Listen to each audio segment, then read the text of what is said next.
नमस्कार, मैं हूं डॉक्टर देवी ज्योतिदास, कंसल्टेंट पल्मोलॉजिस्ट, रायपुर छत्तीसगढ़ से। और आज हम लोग बात करेंगे ये जो कोविड के वेरिएंट्स हैं, नए नए स्ट्रेन्स हैं, ये होते क्या हैं और जो लेटेस्ट कुछ वेरिएंट्स हैं उनके बारे में।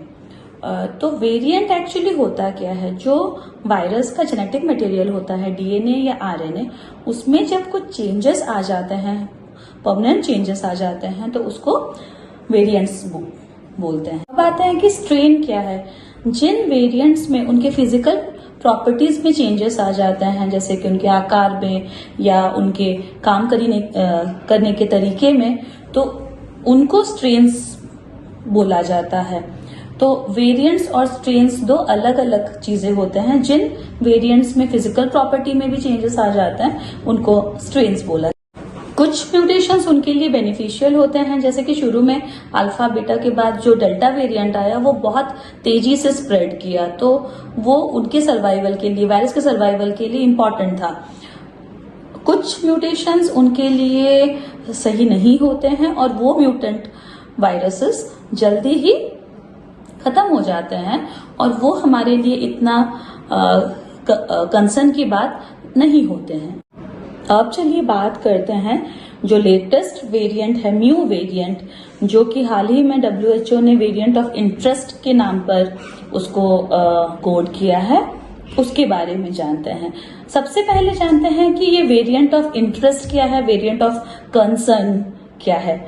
वेरिएंट ऑफ इंटरेस्ट मतलब कि इसमें पोटेंशियल है कि ये आगे जाके और ज्यादा खतरनाक हो सकता है, और जो वेरिएंट ऑफ कंसर्न होता है वो ये है कि वो अभी खतरनाक है। वेरिएंट ऑफ इंटरेस्ट होता है वो आगे चल के और हार्म कर सकता है, जैसे कि इटा, कापा, लामड़ा जो वेरिएंट थे वो वेरिएंट ऑफ इंटरेस्ट थे कि ये आगे चल के और हार्म कर सकते थे, लेकिन ऐसा नहीं हुआ, इसीलिए वो वेरिएंट ऑफ कंसर्न में शिफ्ट नहीं हुए। जो वेरिएंट ऑफ कंसर्न थे वो थे अल्फा, बीटा, और जो लेटेस्ट में था वो था डेल्टा वेरिएंट। तो चलिए बात करते हैं म्यू वेरिएंट के बारे में, जो फर्स्ट टाइम जनवरी में कोलंबिया में देखी गई और उसके बाद कई कंट्रीज में देखी गई है, जैसे कि यूके, साउथ अमेरिका, यूरोप के कई कंट्रीज में देखी जा रही है। सर, वेरिएंट्स के बारे में इतनी खबरें क्यों छपती हैं और हमें ये जानना है कि इसका इम्पोर्टेंस क्या है। चूंकि इन वेरिएशन से ऐसा हो सकता है कि वैक्सीन से जो हमें प्रोटेक्शन मिल रही है वो ना हो पाए, इसलिए इनके बारे में जानना, इनमें जो भी म्यूटेशंस हो रहे हैं, जो भी चेंजेस हो रहे हैं, उसके बारे में जानना इतना जरूरी है।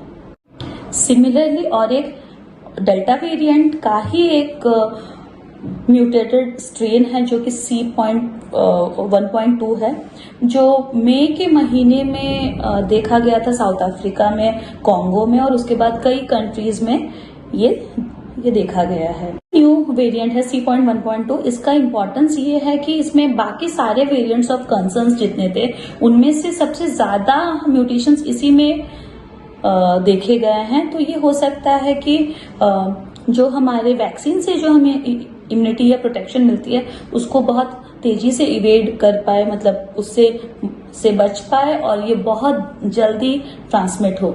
ये कैसा रहेगा ये अभी बोल पाना मुश्किल है, आगे को हमें पता चलता रहेगा इसका इम्पोर्टेंस। अब सवाल आता है कि आगे भी ऐसे वेरिएंट्स आते रहेंगे क्या?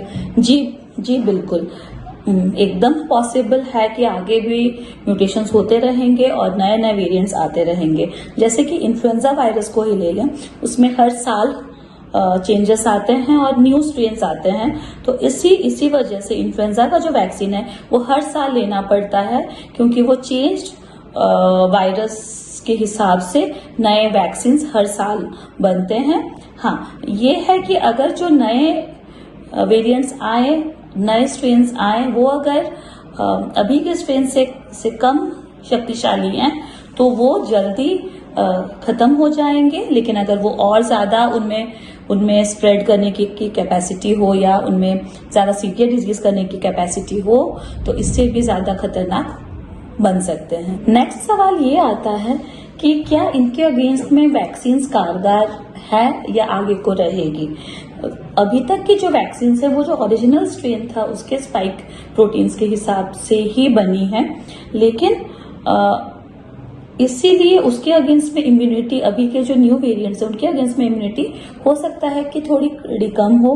अभी रिसर्च चल रही है, हो सकता है उनके बूस्टर डोजेस हम लोगों को लगाने पड़े, लेकिन अभी तक कोई स्टडी ऐसी नहीं आई है जिसमें सारे लोगों को बूस्टर डोजेस लगाने की जरूरत हो, ऐसा साबित हुआ है।